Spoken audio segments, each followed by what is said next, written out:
On nous dit d'une part qu'il va y avoir une remise à plat de l'impôt de solidarité sur la fortune à la rentrée de manière pérenne.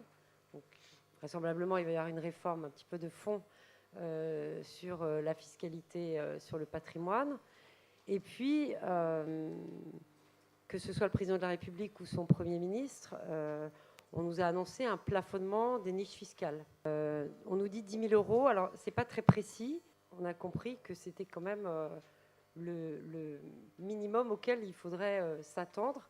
Ce qu'on ne sait pas, c'est la structure analytique de ce plafonnement. Et j'essaie de vous remémorer les propos qu'on tenait lors du dernier colloque de PME Finance, où il y avait les représentants de tous les candidats, je ne sais pas si vous vous souvenez, et où finalement un certain consensus s'était dégagé sur le point de dire, mais finalement le financement des PME, ce n'est pas une niche fiscale.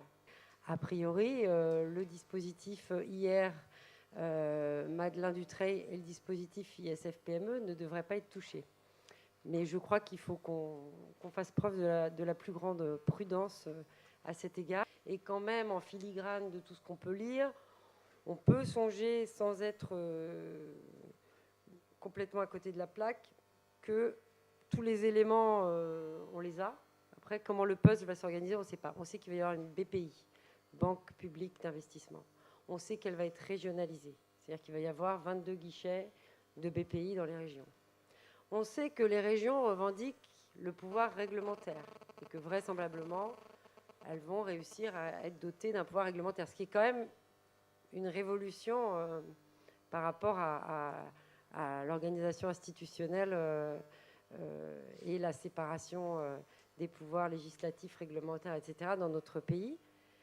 Et donc, quand on brasse tout ça, et qu'on sait qu'il y a beaucoup d'épargne privée en France, et que tout le monde nous dit que cette épargne privée, finalement, ne profite pas tellement à l'économie française, on peut se dire, sans être complètement fou, qu'il suffit juste de mettre un tuyau un petit peu entre cette épargne privée et cette banque publique pour irriguer en capillarité les entreprises dans les territoires.